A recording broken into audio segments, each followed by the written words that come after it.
ini hanya milik Allah Jalla fi'ula. Di pagi hari ini kita bisa melaksanakan kewajiban Allah, salat subuh berjamaah. Dan pembahasan di pagi hari ini kita akan membahas tentang malaikatur rahmah, malaikat yang membawa rahmat Allah subhanahu wa ta'ala, di mana ada beberapa rumah yang tidak akan dimasuki oleh malaikat mulia ini. Ma'asyiral muslimin yang dimuliakan Allah subhanahu wa ta'ala, kita tahu bahwa Allah subhanahu wa ta'ala menciptakan banyak para malaikat. Tentu salah satunya adalah karena mereka adalah tentara-tentara Allah subhanahu wa ta'ala. Dan Allah ciptakan malaikat itu tidak memiliki hawa nafsu. Artinya mereka tugasnya hanya melaksanakan seluruh perintah Allah dan tidak pernah bermaksiat kepada Allah. Wa yaf'aluna ma yu'mar. Mereka hanya melaksanakan apa yang diperintahkan Allah subhanahu wa ta'ala. Lah malaikat-malaikat itu ditugaskan banyak sekali. Ada yang ditugaskan menurunkan wahyu seperti malaikat Jibril. Ada yang ditugaskan untuk menurunkan hujan seperti Mikail. Ada yang disuruh untuk meniup sangkakala seperti Israfil.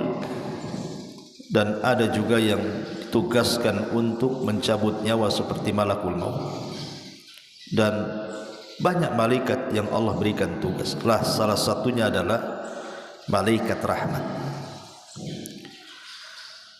Kenapa kita berhajat kepada turunnya malaikat rahmat? Dan apa tugasnya malaikat rahmat ini? Ma'asyiral muslimin yang dimuliakan Allah subhanahu wa ta'ala, di dalam Al-Quranul Karim Allah subhanahu wa ta'ala berfirman, alladzina qalu rabbuna Allah thumma istaqamu tatanazzalu alaihimul malaikatu alla takhafu wa la tahzanu wa abshiru bil jannati allati kuntum tu'adun. Orang-orang yang mengatakan Rabb kami Allah, kemudian istiqamah dengan kata-katanya, maka hamba ini saat wafatnya akan turun malaikat, di mana malaikat-malaikat ini akan membisikkan di telinganya, jangan takut dan jangan sedih, karena Allah sudah sediakan sorga untukmu. Inilah salah satu tugas malaikat rahmat, datang kepada orang-orang pilihan Allah, orang-orang yang dicintai Allah subhanahu wa ta'ala, dari kalangan orang-orang yang istiqamah. Mereka datang saat menjelang wafatnya, kemudian membisikkan jangan takut, jangan sedih, dan Allah sudah janjikan sorga untukmu. Dalam hadis yang panjang sekali, hadis Bara bin Azib radhiyallahu anhu, saat Nabi SAW datang membawa jenazah dan para sahabatnya ke kuburan. Ketika itu sebagian para sahabat sedang menggali lubang kubur. Masalahnya lahat belum pun digali. Ya, Rasulullah harus menunggu. Lah sambil menunggu Nabi SAW mengumpulkan para sahabat, kemudian menceritakan tentang kematian seorang mukmin dan kematian orang kafir. Lah saat Nabi SAW menceritakan tentang kematian seorang mukmin, apa kata Rasul? Maka kematian seorang mukmin itu laksana tetesan air yang terakhir keluar dari mulut botol atau mulut teko. Sangat pelan, halus, dan sangat menyenangkan. Kemudian ruh itu diletakkan di kain kafan dari sorga dan wewangian yang sangat semerbak sekali. Lah saat ruh itu dikeluarkan dan hendak dimasukkan ke dalam kafan sorga itu, maka datanglah malakul maut yang hanya tugasnya mencabut nyawa saja. Tetapi di sana ada malaikat-malaikat yang menemani malaikat maut, itulah yang disebut dengan malakur roh. Ya ayyatuhan nafsul mutmainnah, irji'i ila rabbiki radiyatan mardiyah. Keridhaan Allah Azza wa Jal dan juga kepada kemuliaan Allah Azza wa Jal. Kemudian dikatakan la takhafu wa la tahzanu wa abshiru bil jannati allati kuntum tu'adun. Jangan takut, jangan sedih, karena engkau sudah dijanjikan surga. Maka roh itu keluar seperti tetesan air yang terakhir yang keluar dari mulut teko. Begitu lafaz hadis Bara bin Azib. Artinya malaikat rahmat ini salah satu tugasnya adalah memberi kabar gembira kepada orang-orang yang beriman menjelang kematiannya. Kemudian apa lagi tugasnya? Tugas malaikat rahmat ini adalah memintakan doa kepada Allah Azza wa Jal akan dosa-dosa kita supaya diampuni dosa kita. Ingat dalam hadis yang panjang yang menjelaskan tentang keutamaan orang yang tidur kemudian berwudu. Maka saat dia tidur, orang-orang yang berwudu sebelum tidur itu, yang tentunya juga membaca doa sebelum tidur, maka di samping kiri kanannya ada malaikat. Lah malaikat yang di samping kiri kanan orang yang tidur itulah malaikat rahmat. Jadi setiap kemudian badannya berbalik ke kanan, malaikat rahmat sebelah kanan mengatakan Allahumma ghfir lahu, Allahumma arhamhu. Ya Allah, rahmati orang ini, ampuni dosa-dosanya. Setiap kemudian berbalik ke arah kiri, malaikat rahmat sebelah kiri ngomong begitu juga. Allahumma ghfir lahu, Allahumma arhamhu. Ya Allah, ampuni dosa orang ini, ya Allah, rahmati orang ini. Dan terus akan mengucapkan seperti itu sampai dia terbangun di pagi hari. Luar biasa ya. Termasuk juga malaikat rahmat ini menurunkan kebaikan, ketenangan, keberkahan pada setiap rumah yang turun malaikat rahmat di dalamnya. Masalahnya ada rumah-rumah yang malaikat rahmat tidak masuk di situ. Dan ini sangat bahaya kalau seandainya rumah kita ini tidak ada rahmat, tidak ada kasih sayang Allah Azza wa Jalla di dalamnya. Rumah seperti apa yang tidak akan dimasuki rahim? Rumah yang para penghuninya mereka adalah orang-orang yang sedang memutus silaturahim, maka malaikat tidak akan masuk. Makanya dalam hadis Abdullah ibn Abi Aufa radhiyallahu anhu, Nabi mengatakan innal malaikata la tanzilu ala qaumin fihim qati'ur rahim. Sesungguhnya para malaikat tidak akan turun kepada kaum yang pada kaum tersebut ada orang-orang yang memutus silaturahim. Malaikat tidak akan turun ke rumah itu. Ini yang pertama. Kemudian yang kedua, malaikat rahmat juga tidak akan turun kepada rumah yang di dalamnya ada anak-anak yang durhaka kepada orang tua. Kalau dalam rumah itu ada anak-anak yang durhaka dengan orang tuanya, maka malaikat tidak akan turun di situ. Karena itulah Uququl walidain itu adalah seburuk-buruknya memutus silaturahim. Kemudian yang ketiga, baitun fihi kalbun, rumah yang ada anjing di dalamnya. Kata Nabi SAW dalam sebuah hadis dari Abi Talha radhiyallahu an, hadis ini dikeluarkan Imam Bukhari. Kata Nabi SAW, la tadkhulul malaikatu baitan fihi kalbun. Malaikat-malaikat rahmat tidak akan masuk pada rumah yang ada anjingnya di situ. Makanya hati-hati memelihara peliharaan walaupun itu hanya sekedar hobi. Kalau sampai kemudian menjadikan malaikat-malaikat rahmat tidak datang dan tidak masuk, ini kan rugi hanya gara-gara hobi saja melihara binatang.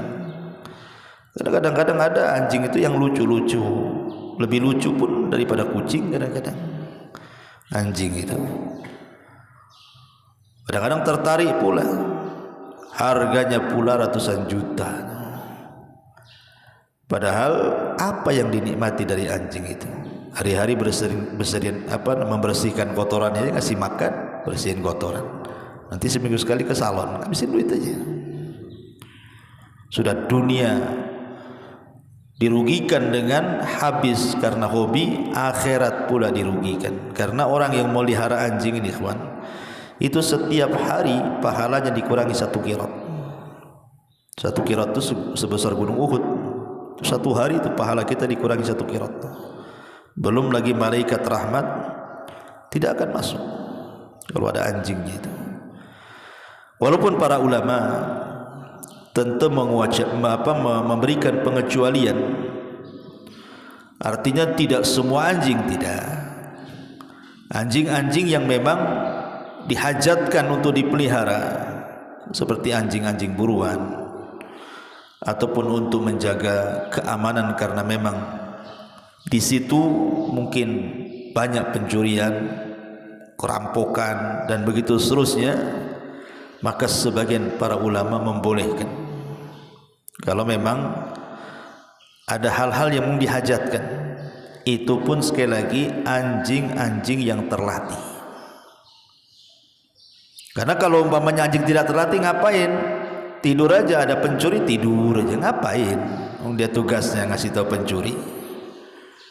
Pencuri lewat diam aja, itu enggak terlatih namanya.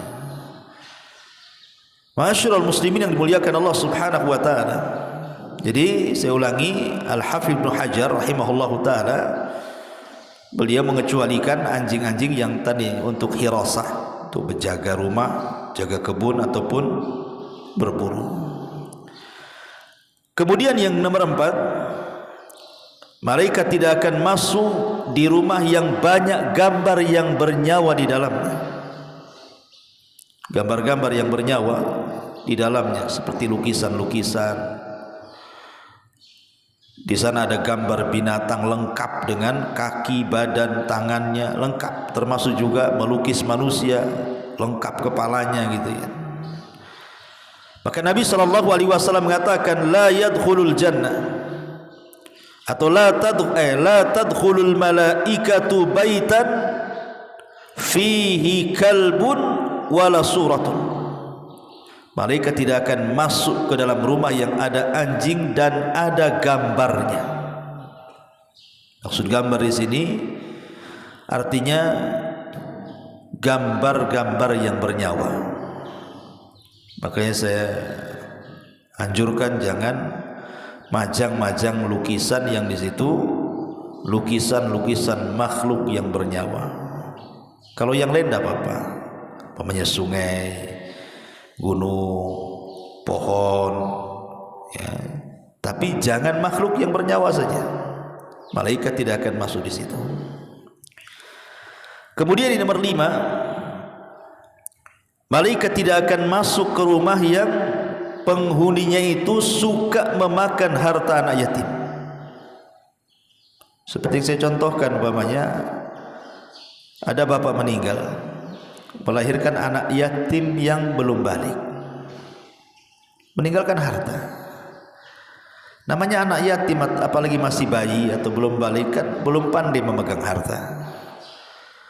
Terkadang harta dari bapaknya itu dipegang oleh siapa? Entah saudara-saudara bapaknya atau paman-pamannya atau bibi-bibinya. Bukannya dijaga bahwa itu harta adalah harta anak yatim, maka mereka pula yang makan secara zalim. Ketika anak ini sudah balik, sudah besar, ludas hartanya. Ini memakan harta anak yatim. Maka orang-orang yang memakan harta anak yatim, malaikat tidak akan turun, kata para ulama di situ. Kemudian yang nomor 6, malaikat tidak akan turun ke rumah yang fihi rawaihu kariha. Ada bau-bau yang tidak sedap, yang kita sendiri tidak suka. Makanya di sini kata Nabi SAW, al malaikatu tata'adza bima yata'adza minhu banu Adam. Malaikat itu akan tersakiti dengan bau, sama halnya banu Adam juga tersakiti dengan bau. Makanya tugas ibu-ibu khususnya gitu ya, mereka ditugaskan membersihkan rumah. Kalau ada sampah-sampah basah yang kira-kira kalau terlampau lama, sehari 2 hari bau busuk, itu buang ya. Karena malaikat tidak suka ke rumah yang banyak baunya di situ. Jangankan malaikat, kita pun tak suka, apalagi malaikat. Maka bersihkan rumah. Kayak orang Arab biasa kalau rumah dikasih bukhur, kasih asap gitu ya, kayak kemenyan gitu, supaya harum. Alhamdulillah di kita udah ada itu spray itu apa itu kan, atau baygon ada rasa jeruk sekarang ini. Kalau nyemprot nyamuk kan itu kan harum juga gitu ya. Yang penting baunya yang kita ini tidak lari dari bau itu, karena malaikat mengikuti larinya kita. Kalau kita tidak suka, malaikat tidak suka, gitu maksudnya. Maka ini yang ke-6. Yang ke-7, malaikat tidak suka ke rumah yang ada patungnya. Kalau tadi gambar ini patung, di situ ada patung. Karena dalam sebuah hadis Rasul mengatakan, la tadkhulul malaikatu baitan fihi tamatsil. Malaikat tidak akan masuk di rumah-rumah yang ada patung-patungnya itu. Jadi baik gambar ataupun patung-patung yang bernyawa, entah patung binatang atau patung manusia, malaikat tidak akan masuk di situ. Maka jangan ada patung-patung di situ, kecuali kalau boneka untuk anak-anak dan sifatnya dihinakan, kadang-kadang ditiduri, diinjak, dilempar, itu tidak apa-apa ya. Kalau boneka untuk anak-anak tidak ada masalah ya. Tapi maksudnya patung yang dipajang gitu ya, maka sebaiknya jangan ada patung.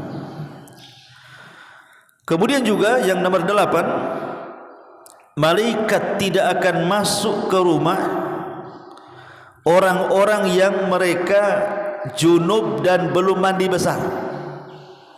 Kata Nabi SAW dalam sebuah hadis yang disahihkan oleh Al-Imam Al-Hakim, walaupun Syekh Albani melemahkan hadisnya, tapi ada yang mensahihkan di sana seperti Imam Hakim. La tadkhulul malaikatu baitan fihi suratun wala kalbun wala junubun. Malaikat tidak akan masuk ke rumah yang ada anjingnya, yang ada gambar yang bernyawanya, dan juga orang yang junub. Maksudnya kata para ulama, orang yang junub di sini artinya orang-orang yang mereka tidak punya keinginan untuk mandi junub. Kan banyak orang-orang awam itu, jangan cerita mandi, sholat pun tidak. Kadang-kadang mereka berhubungan dengan istrinya, nggak mau mandi, berhari-hari malah tak mau mandi, karena memang sholat pun bagi dia mungkin tidak wajib, mungkin setahun tak sholat, setahun pula dia tak junub. Nah, ada orang kayak gitu.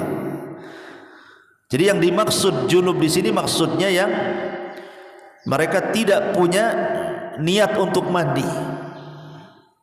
Mereka memang sama sekali tidak mau mandi junub. Tapi kalau memang Kita ini kan paham gitu ya bahwa nanti subuh kita akan sholat subuh, tentu kita akan mandi junub di situ kan. Nah, kalau ini ya tidak masuk dalam hadis ini.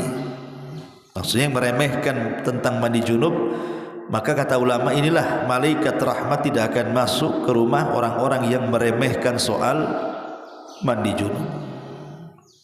Dan ini bahaya ya, masyarul muslimin yang dimuliakan Allah Subhanahu wa taala. Inilah yang kemudian yang nomor 9, malaikat tidak akan masuk ke rumah yang di dalamnya ada lonceng, jaras. Nabi SAW mengatakan dalam sebuah hadis yang dikeluarkan oleh Abi Daud dan yang lainnya, walaupun Syekh Albani mendhaifkan hadis ini, la tadkhulul malaikatu baitan fihi jarasun. Malaikat tidak akan masuk ke rumah yang ada loncengnya. Apa maknanya di sini? Jelaskan oleh para pensyarah hadis. Maksudnya di sini, yang dimaksud jaras adalah al-jarasus saghir, baik itu lonceng kecil, wal jarasul kabir ataupun lonceng besar, itu masuk di dalamnya. Ataupun yang diikatkan di hewan, seperti kita tahu sapi itu kan ada apa namanya loncengnya kan, nah, dikasih kalung, dikasih lonceng gitu kan. Sebagian mengatakan termasuk juga yudha'u fi unukil hayawana, yang diletakkan di leher-leher binatang. Jadi sebaiknya jangan ada lonceng digantung, karena kalau seandainya ada lonceng maka malaikat tidak akan datang di situ.